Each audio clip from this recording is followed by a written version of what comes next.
You're listening to Missing Persons, brought to you by AbJack Entertainment. Be sure to check out some of the other great true crime podcasts from this network, including The Murder in My Family, DNA ID, Scene of the Crime, Zodiac Speaking, Beyond Bizarre True Crime, Campus Killings, Below the Surface, and Killer Communications.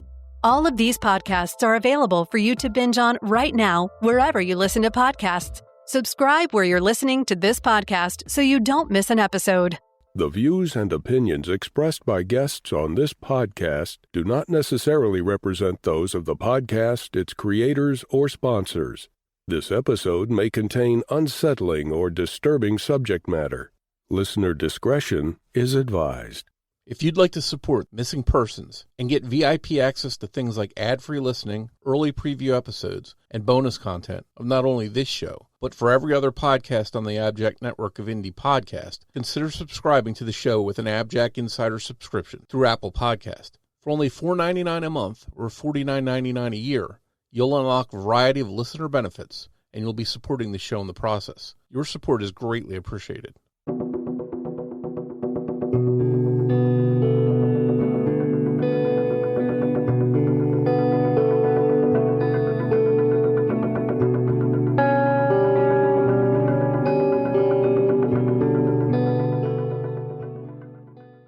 Welcome to Missing Persons, a podcast dedicated to spreading the word about people who have vanished under mysterious or unexplained circumstances and the family members who are looking for answers. I'm Jess Betancourt. And I'm Mike Morford. Together, we created this podcast to help give a voice to people who continue to search for their missing loved ones. In some cases, even after decades have gone by. In each episode, you'll hear from Jess giving listeners the backstory and the basic facts of the disappearance.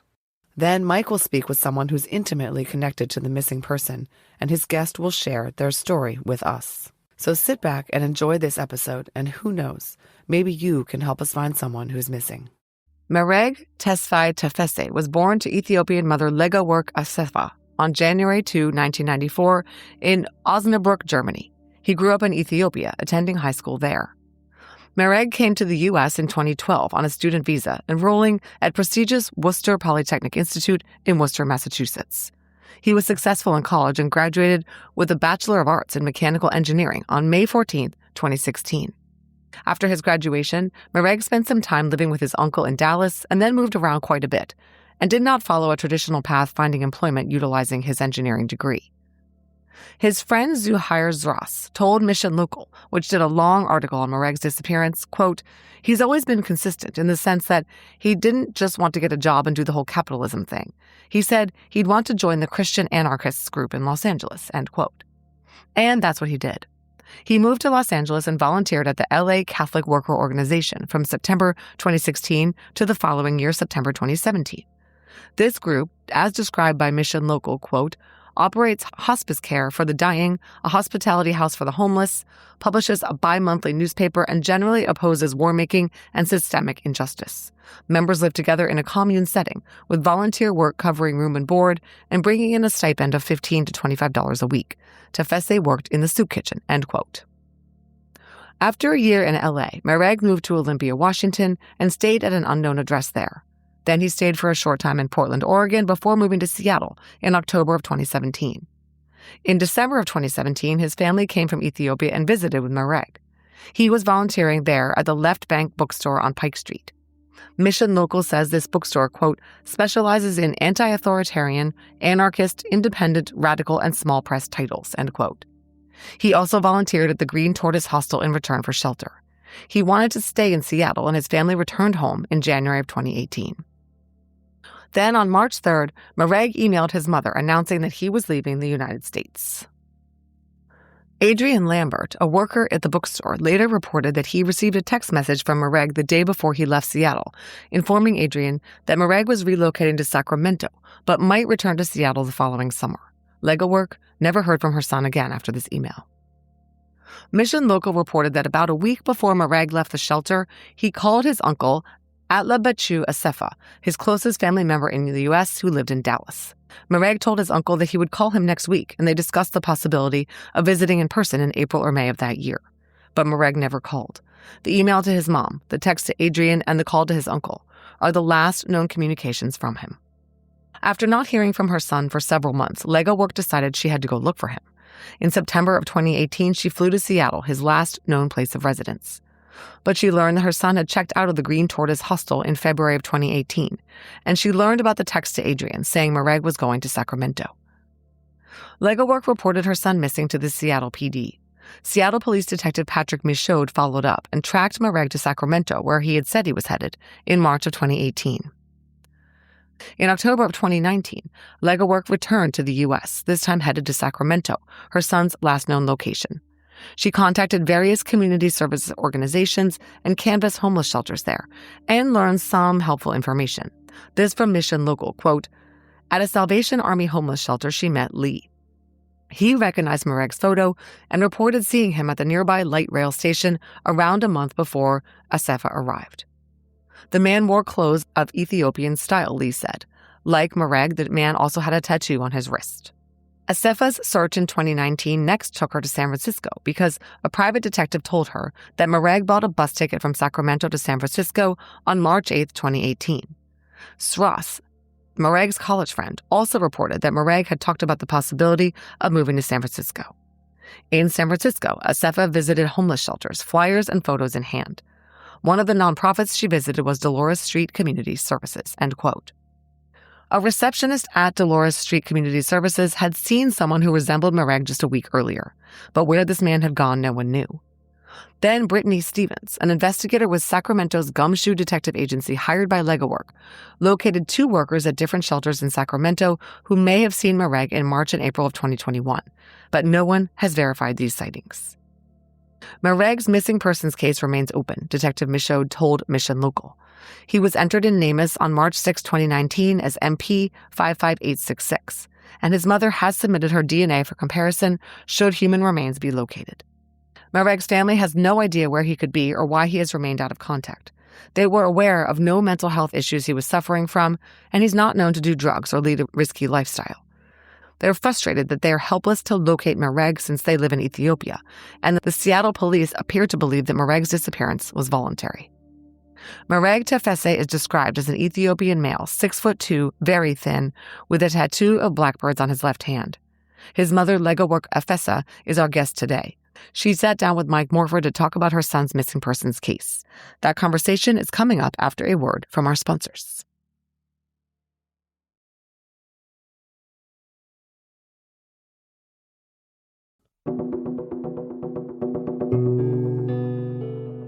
With me today is Legawork. Thank you for coming here. You're here to discuss your son Maereg's case. And I know this is a really challenging case because it's one where he's not from this country. You live in a different country. So it's been tough trying to figure out what happened. I can't imagine what you're going through being on a totally different continent and how these years have gone by without hearing from him. We're going to talk about some of the things that happened regarding his case. But can you start off by just telling listeners a little bit about your son so they can get to know him a little bit? Thank you, Mike, for having me and also for giving me the opportunity to speak about my son who has been missing. I'm Ethiopian and I live in Ethiopia. I'm here today to talk about my son, Maereg Tesfaye, who has been missing since 2018. I'm sharing his story to raise awareness, in addition to what I've tried to do in the past, and hopefully find a clue about what happened to him. Maereg, my son, was born on January the 2nd, 1994. He lived in Ethiopia. He completed his high school in Ethiopia. Then in 2012, he was sent to his college studies to the U.S. He went to the College of Worcester Polytechnic Institute in Massachusetts. He got his Bachelor of Arts in Mechanical Engineering and graduated in 2016. He was not just a student. He was very bright, intelligent, kind, and deeply caring. He was loved by everyone in our family. He had dreams, not just for himself, but for others. He wanted to help people to write, and also contribute something meaningful to the world. Sorry, I'm not saying this because he's my son, but I'm saying this because it is true. After his graduation, we traveled, his dad and myself, we went to the US and attended his graduation ceremony. Then after that, we wanted to bring him home. But at that time, I saw him very much inspired by the works of Dorothy Day. This lady was known during the 1930s as a co-founder of Catholic Workers Movement, along with Peter Maurice. I'm sorry if I misspell his name, and other similar ideologies and thoughts. And he became interested in helping the poor. And he did not want to pursue a career in engineering, even though he had the opportunity to do so, because all international students, if not all, I don't know, some had this OPT after the graduation. But he said he wanted to learn about how people help others, and he wanted to learn about peace, justice, and advocating for the poor. Then I said, okay, if this is what he likes to do, maybe we should give him some time to figure it out for himself. Then we left him. Briefly, he went to Dallas. He stayed there with my younger brother briefly. Then after a while, he just moved to Los Angeles. And I think he found this organization called Los Angeles LA Catholic Worker. An organization focuses on hospitality for the unhoused, offering food and stuff for the homeless community. He joined them.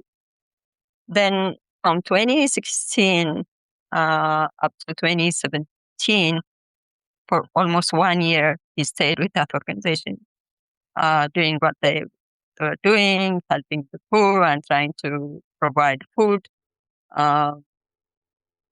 soup kitchen, that area called Skid Row. Then after 1 year, he told me he was going to move to Washington State. Then I was a bit worried. I just traveled with his younger sister. We went there. We met him in Seattle. Briefly, he stayed in Olympia, Portland. And eventually, we met him in Seattle. We stayed together for 1 month. This was December 2017 and early 2018, it's January. During the time, he told me he still wanted to stay a bit more in the US and trying to figure out what he wants to do and figure out his next steps. Then I was like, okay, what do I do now? I mean, he was 24 at that time. When I saw him, he was still the same calm, thoughtful, and kind person. But I felt he was a little depressed, possibly because of the emotional challenge of working closely with people in a difficult situation while he was in LA. Other than that, he wasn't under any influence. Mentally, he was very stable. Then, okay, just try whatever you want to try. Then I left him. That was January 2018. On March 3, 2018, I received an email from him that changed our lives. The life of my family, my life. He wrote that he was leaving the country and going somewhere else. I don't know if there is any word that would express how I felt, but well, all of us in the family became very worried and concerned. I tried to contact some of his friends, and they told me he just moved to California because he said he wasn't happy with the weather in Seattle. After months of trying left and right, trying to contact his friends and people that knew him. When nothing came out, the same information that he moved to California, then I traveled to the US and officially reported him missing to the Seattle Police Department because that was the last place he was seen. Unfortunately, I have to say this. Unfortunately, I have never felt that there was enough investigation. I think they thought he just moved to California. Then the family had no choice. We hired private investigators 3 different times. 3 different investigators, one in Los Angeles, San Francisco, and Sacramento. Why Sacramento? Because the only information I got from Seattle Police Department was that he was at some point traced in Sacramento. So I just focused in those areas. None of the private investigators found anything significant. So, yeah, because of that,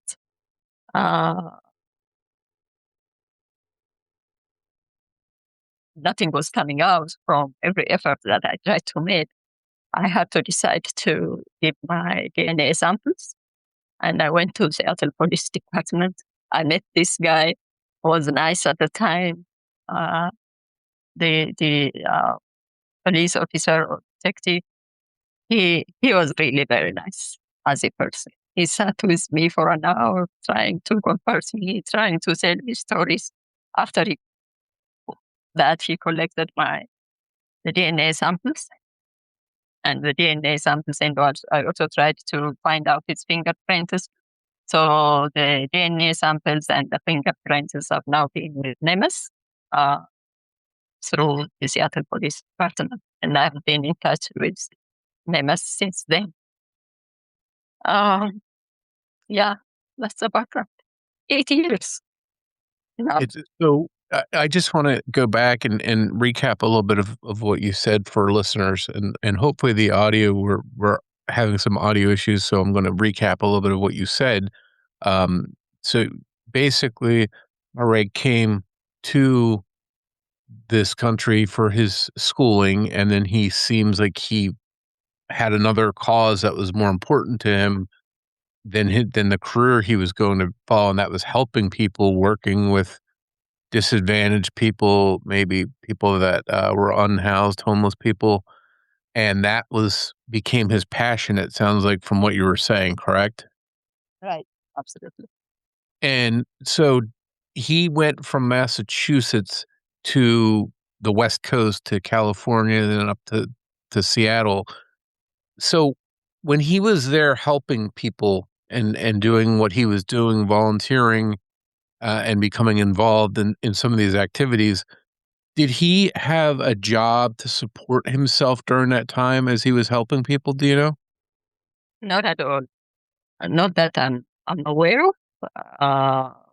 While he was in Los Angeles, he stayed with that organization, the LAA Athletic Workers. He stayed with them. So they provide shelter, they provide food. So I think he didn't want more, so he stayed with them. Okay, so he's basically volunteering his time, helping people, and in return, he's getting shelter and food, being taken care of himself. And when he used to communicate with you, was it always through email or was it by phone too? How did the two of you stay in touch? By phone, all the time, every 2-3 days. I kept calling him. We had a very good, I remember, our conversation always been normal. He just was telling me that he still wants some time to figure out. And he wants to learn more about how people help others. And he said he wanted to do the same thing when he comes back to Ethiopia. That's it. And he used to write. Later on, I have seen 2 of his articles published on this,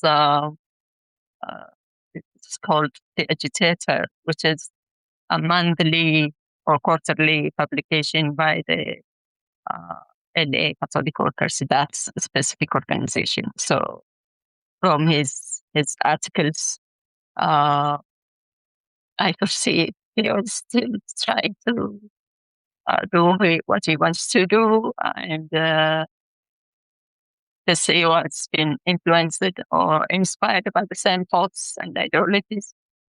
So, yeah, that's it. So the last communication you mentioned you had with him, well, let me go back before that even. So you had spent time with him in late 2017, December, and then early into January 2018, it sounds like. Now, you said he seemed like his normal self, but you thought he might have been a little bit depressed. You thought maybe because of the work he had been doing, the volunteering, it was weighing on him, maybe? Yeah, honestly, that was what I saw. What strengthened my thoughts. At the time, I didn't even really uh, took it seriously. But after I saw Skid Row, I went to Los Angeles in 2021 and visited this place called Skid Row. Working in that area can never make I mean, you spend time with a lot of people that have been, if you know that area, you understand what I mean. So I said, okay, after this, the depression that I've seen, that's probably because of this. Otherwise, he was the same, had the same, same fight as always. Other than that, I haven't seen anything more. He was very steady. It seems like it's very hard to work and do the kind of help that he was giving without being affected by the people he was meeting and in their circumstances. Right. Now, in when you got that email in March, when he said he was leaving the country, did he say he was coming back home to you, or did he say where he was going or what his plans were at all? No, he just said he was living, not coming back to home. He was living somewhere else. But later on, after those investigations, so the private investigators and the Seattle Police Department, nothing verified that piece of information. And all of them, they told me he didn't, at least with the documentation that he had. So that's why my focus all still on the US, and that's police film. Hmm. So, I guess with not hearing from him, and then you mentioned you reported him missing. How much of a challenge was it coming across the ocean to a country to report your son missing and sort of not being from there? It must have been extremely difficult for you to do all that. It is difficult, honestly. You can imagine when your child is not communicating, when you have to do this from a very far country with the different resources that you have. And in San Francisco, I remember carrying his picture, moving from shelter to shelter, and a completely strange place for me. And as a mother, I've done a lot, honestly. There is an article that was published back in 2021. I can send it to you. I mean, that was, I don't know if any word can express the challenge that the family has been going through, and we're still going through this same challenge and difficulties every day. I started crying on March 3, 2018. I'm still crying. I'm still crying. I live in a very, very, very difficult situation. I can't honestly express what I'm going through. Everybody can imagine. It's Yeah. not just under mother, but for anyone. Yeah. Anyone. Not an easy situation. I can't imagine being in your shoes, having to deal with that. Um, Now you did get help. You mentioned that some different private investigators helped you, and from what I've read, there was possible sightings of him in a homeless shelter in 2021 in the Sacramento area, as you mentioned. Were there any more sightings of him? No, that place I went there, it was called the Salvation Army. There was this guy who told us all. Everywhere you go, show him his picture. People tell you, okay, we have seen it. My mouth has seen it. But there's nothing that confirms whatever piece of information that I've given. Even late in 2024, around November, December, there was a possible sighting reported through this network, Lost and Missing. There is this lady called Cynthia Carroll was being very, very supportive, and she's trying to post his flyers everywhere. So through that network, there was a report from Illinois that has been seen somewhere around this little town called Charlton. I went there with his younger sister. We went there. We met that homeless shelter lady who told we saw him. She told us there was a vehicle. There were two guys in the vehicle. They just came and asked for information, and they just left. Then, with the support of the local police, we tried to access the camera footage with the police support. But unfortunately, that footage is so blurred, we couldn't tell who was in the vehicle. But it was unlikely. This is Illinois. I didn't believe it was him.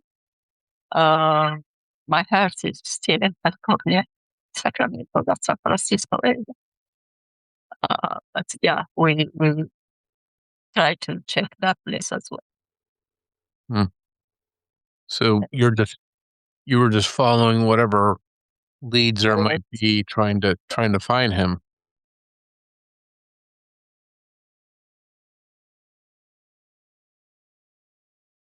Now you mentioned that your son's case there's a NamUs file for him. There's you've done some articles, you've done some interviews. You're trying to keep his case out there so people will look for him and hopefully find him. I'm curious, after all these years, if he's out there and he's living wherever he is, and he's not contacting you or anyone else, why do you think that is? Do you have any idea why he might have chosen to do this? Do you think he maybe is ill or has amnesia or something else that might be affecting his thinking and not getting in touch with you? I honestly, I don't know. Maybe one of those things. Maybe one of those things. The officers in Seattle Police Department, some of them, they said, by the way, they weren't convinced that he was missing. They said she just moved to California out of courtesy, registering him because you're a mother, and you are asking us to register. According to them, he was just moving to Ohio State. And they thought, since this was not abrupt, it was just a planned disappearance, something they call voluntary disappearance. So if that is the case, I don't know, maybe for whatever reason, he wanted to just live by himself. I don't know in what situation.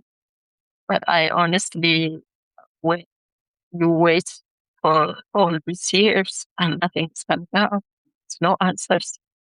Sometimes you just look for closure, and that's where I am now.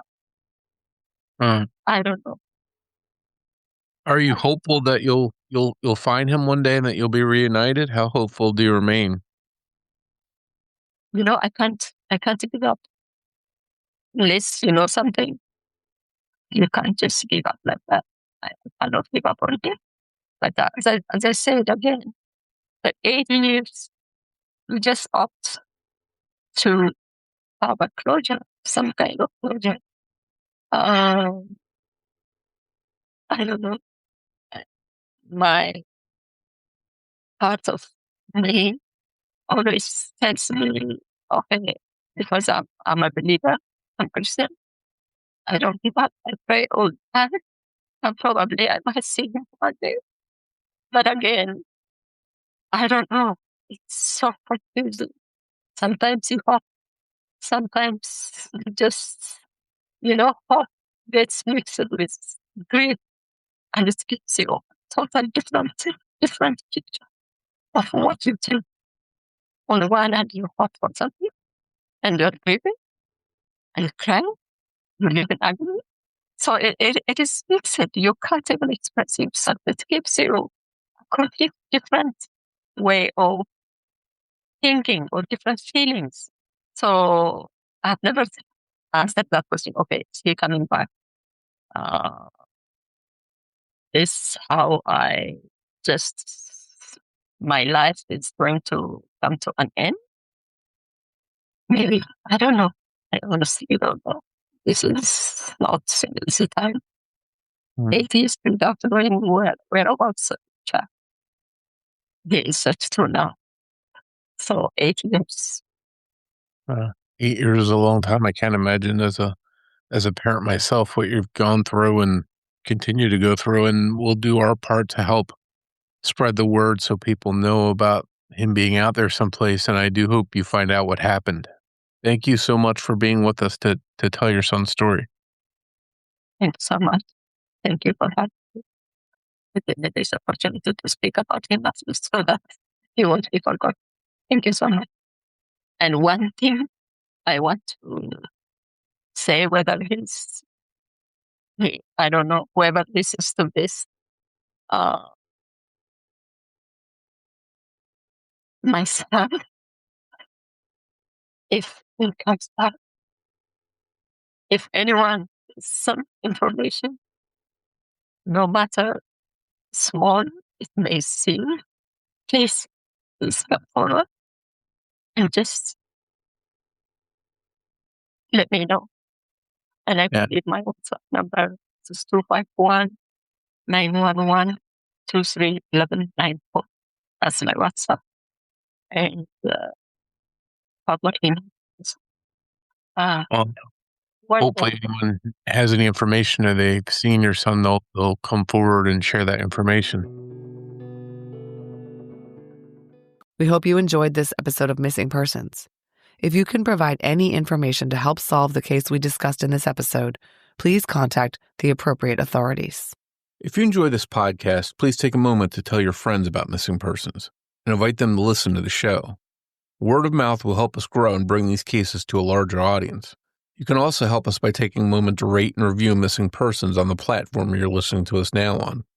If you want to get early and ad-free access to new episodes of Missing Persons and help support the show in the process, please consider a subscription to our Apple Podcast. For only $4.99 a month or $49.99 a year, you'll get early ad-free access to not only this show, but to every other show on the AbJack network of podcasts.